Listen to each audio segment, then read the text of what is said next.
Chalo, good evening everyone. Today is 20th of December, correct? And we have already started off with the chapter called as derivatives. बरोबर? तुम्ही जर याच्या आधी sessions पाहिले त्या sessions मध्ये आपण सगळं पहिला जे सेशन पाहिलं त्याच्यामध्ये आपण फर्स्ट प्रिन्सिपल मेथड डिस्कस केलं. बरोबर? एक्झॅक्टली तो फॉर्म्युला कसा आला. त्यानंतर आपण जे सेशन घेतलं त्यामध्ये आपण सगळे फॉर्म्युले लर्न केले, राईट? तुम्हाला आठवत असेल जो पहिला फॉर्म्युला आहे तो फर्स्ट प्रिन्सिपल मेथड्स आहे, नंतर 6 ट्रिग्नोमेट्रिक फंक्शन, नंतर 6 अल्जेब्रिक फंक्शन, एक लॉगॅरिथमिक फंक्शन, बरोबर, आणि 2 एक्सपोनेन्शियल फंक्शनचे सर्व फॉर्म्युले आपण पाहिले, करेक्ट? आता आपल्याकडे फॉर्म्युले सगळे माहित झाले. आता मी तुम्हाला काही रूल्स लिहून देणार आहे, ते रूल्स आपण लक्षात ठेवायचे. बरोबर? मला वाटते टोटल 16 फॉर्म्युले आतापर्यंत झाले आणि हे 4 रूल्स म्हणजे डेरिव्हेटिव्हचे 20 फॉर्म्युले आपल्याकडे असणार आहेत. त्या 20 फॉर्म्युल्याच्या बाहेरच्या एक्झाम मध्ये काहीच येत नाही. 11th मध्ये पण नाही आणि 12th मध्ये पण नाही. एक्सरसाइज 9.2 कडे आपण डायरेक्टली जातो. 9.1 मध्ये फर्स्ट प्रिन्सिपल मेथडच आहे. आपण थोडेफार एक्झाम्पल फर्स्ट प्रिन्सिपल मेथडचे ऑलरेडी सॉल्व्ह केलेले आहेत. म्हणजे कोर कॉन्सेप्ट आहे तो 9.2 मध्ये आहे. आपण 9.2 डिस्कस करूया, पुन्हा 9.1 कडे आपण शिफ्ट करूया, राईट? चला तिकडे जायच्या आधी let's talk about some rules of differentiation किंवा रूल्स ऑफ डेरिव्हेटिव्ह. आता कोणते कोणते रूल आहेत बघा. सगळ्यात पहिला रूल आहे ऍडिशनचा रूल. बरोबर? Basic algebra. दुसरा काय असेल जर ऍडिशन असेल पहिला, दुसरं काय असेल सबट्रॅक्शनचा रूल. बरोबर? तिसरा कुठला असेल आपला मल्टिप्लिकेशन रूल. बरोबर? आणि जो लास्ट रूल असेल आपला that is the division rule. बरोबर? आता हे 4 रूल्स ज्यावेळी मी लिहिलेत मला तुम्हाला हे विचारायचे की ऍडिशन करण्यासाठी मला मिनिमम किती टर्म्स पाहिजेत रे? मिनिमम 2 पाहिजेत. तसं पाहायला गेलं ऍडिशन इन्फायनाइट नंबर्स करू शकतो ना, ते मॅक्सिमम झालं. माझं म्हणणे मिनिमम किती टर्म पाहिजे? 2. बरोबर? मग आता आपण काय करूया, सगळ्यात पहिल्यांदा we will discuss about the concept of addition. बरोबर? आता जसं आपण डिस्कस केलं की ऍडिशन करण्यासाठी मला मिनिमम 2 टर्म्स पाहिजे. तर आपण काय करूया, समजा एक्झाम्पल दाखवतो तुम्हाला. y इज इक्वल टू, आपण आतापर्यंत काय केले, y is equal to sine x. बरोबर? साइन एक्सचा डेरिव्हेटिव्ह लगेच कॅल्क्युलेट केला. साइन एक्सचा डेरिव्हेटिव्ह किती आला? Cos x. dy by dx म्हणजे किती आला? Cos x. हे एक फंक्शन होतं. पण ज्यावेळी मी ऍडिशन म्हणतोय त्यावेळी मी काय करेन, याच्यामध्ये अजून एक फंक्शन ऍड करेन. बरोबर? असे किती फंक्शन आहेत आपल्याकडे? 6 ट्रिग्नोमेट्रिक, 6 अल्जेब्रिक, एक एक्सपोनेन्शियल नाही, एक लॉगॅरिथमिक आणि 2 एक्सपोनेन्शियल. बरोबर?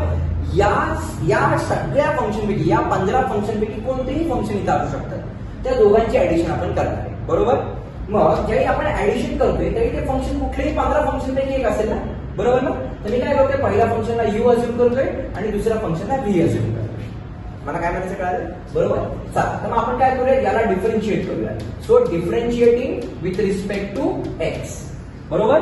मग y चा डेरिव्हेटिव्ह काय येतो रे विथ रिस्पेक्ट टू x? तो येतो dy upon dx is equal to. आता जसा y चा डेरिव्हेटिव्ह dy अपॉन dx आला तसा u चा derivative with respect to x काय येईल? du upon dx. बरोबर? सो या u चा डेरिव्हेटिव्ह किती आला? du अपॉन dx प्लस या v चा डेरिव्हेटिव्ह किती येईल? dv upon dx. याला म्हणायचं काय? This is the rule of addition. कळलं की u चा डेरिव्हेटिव्ह प्लस v चा डेरिव्हेटिव्ह. ठीक आहे? आता जो दुसरा रूल आहे तो काय असेल आपला? We have a subtraction rule. बरोबर? आता सबट्रॅक्शन म्हणजे काय होईल सांगा बरं. मी 2 फंक्शनची तिथं सबट्रॅक्शन करतो. बरोबर?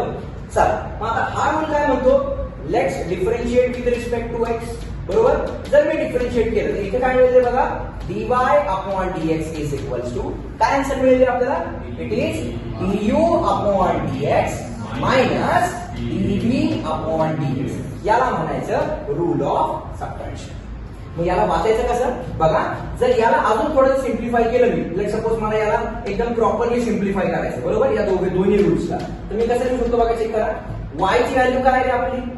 u plus v. मग इथे कसं लिहू शकतो बघा आपण, derivative of u plus v is equals to कसं वाचायचं? It is derivative of u plus derivative of v. हा आपला प्रॉपर फॉर्म्युला बनला. मला काय म्हणायचं कळतंय? कसं वाचलं?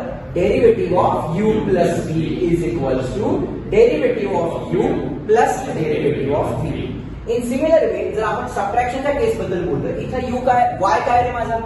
u minus v. इथे कसं येते बघा, derivative of u minus v is equals to derivative of u minus derivative of v. हा काय झाला माझा रूल ऑफ सबट्रॅक्शन. बरोबर, दोन रूल झाले, एकदम सिंपल रूल आहे. आता तिसरा जो रूल आहे तो कुठला आहे आपला? कुठला आहे आपला तिसरा रूल? येस, तो असणार आहे मल्टिप्लिकेशनचा. आता मल्टिप्लिकेशनचा रूल काय बघायचं एकदा. तो ऍडिशन आणि सबट्रॅक्शन सारखा नाही आहे. मग तिथं असं नाही म्हणायचं कसं रे sir, y is equal to काय दिलेलं आहे? u into v. बरोबर, मग derivative of y with respect to x काय आला? du by dx into dv by dx. असं नाही करायचं. एक थेरम थोडंसं लेंदी आहे पण आपल्याला थेरमची घेणं नाही. सिंपल फॉर्म्युला लक्षात ठेवायचा. बघा, पहिलं फंक्शन u आहे, दुसरं फंक्शन v आहे. बरोबर, देअरफॉर काय करूया त्याला? Differentiating with respect to x. तुम्हाला थेरम तुम्ही एक्झाम मध्ये विचारणार नाही. काय मिळालं बघा? dy upon dx is equal to, मी सांगतो लक्षात ठेवायचं. This is my first function, this is my second function. बरोबर, ओके नाही? काय करायचं? First function will remain as it is, derivative of second. बघा, म्हणजे काय करायचं? पहिलं फंक्शन कसं ठेवायचं? दुसऱ्याचा डेरिव्हेटिव्ह घ्यायचा. बरोबर, प्लस दुसरं फंक्शन असंच ठेवायचं. आता काय करायचं रे? पहिल्याचा डेरिव्हेटिव्ह घ्यायचा. सोपं आहे का? First function will remain as it is, derivative of second, plus second function will remain as it is, derivative of first. मग आता y ची व्हॅल्यू काय आहे आपली सांगा? Derivative of u into v असं वाचायचं. Correct, derivative of u into v is equals to u into derivative of v plus v into derivative of u. So this is what is my rule of multiplication. सोपं आहे काय? बरोबर, आता check करा. ही पूर्ण मिळून आपली एक टर्म झाली या केसमध्ये. कोणती? ही वाली, ही वाली मिळून आपली पहिली टर्म झाली, ही वाली आपली दुसरी टर्म झाली. बरोबर, समजा या टर्मला आधी लिहिलं, या टर्मला नंतर लिहिलं, काय फरक पडेल का? अजिबात काही फरक पडणार नाही, कारण ऍडिशन आहे ना. 3 + 2 5, 2 + 3 पण किती? 5. म्हणजे या दोघांना तुम्ही शफल करू शकता, त्याने काही फरक पडत नाही. बरोबर, पण हा ज्यावेळी मी डिव्हिजनचा रूल लिहिल त्यावेळी शफल करता येत नाही. का? कारण त्याला सबट्रॅक्शन असणार आहे. मला काय म्हणायचं कळते? मग ती सबट्रॅक्शन कशी एकदा चेक करूया. चौथा रूल जो आहे आपला, that is rule of division. बरोबर, डिव्हिजन म्हणजे काय रे? दोन फंक्शनची डिवाइड असणार, म्हणजे first function upon second function असणार. So y is equal to काय असेल ते? u upon v. हा रूल आहे आता. बरोबर, थोडासा सगळ्यात थोडासा कॉम्प्लिकेटेड हाच रूल आहे, पण तुम्हाला प्रॅक्टिस केल्यानंतर येऊन जाईल. बरोबर, काय करूयात रे? Differentiating with respect to x. बरोबर, तर इथे काय बघा, चेक करा. dy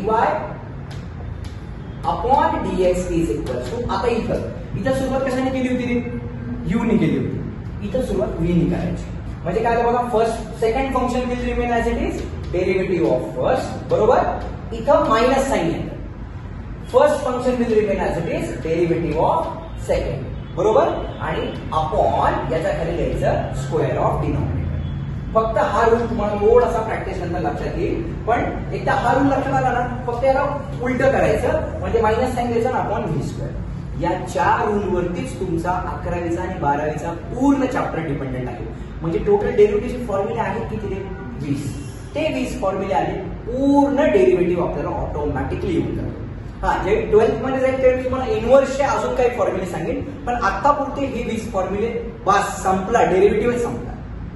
इझी आहेत फॉर्म्युले, याच्यामध्ये काही रॉकेट सायन्स काहीच नाही, फक्त प्रॅक्टिस. करेक्ट. जर तुम्ही चेक केलं, ऍडिशनचा रूल आणि सबट्रॅक्शनचा रूल हे तर पहिली दुसरीच्या मुलांना शिकवलं तरी ते लक्षात ठेवतील ऑनेस्टली. राहिला फक्त मल्टिप्लिकेशनचा आणि डिव्हिजनचा क्वेश्चन.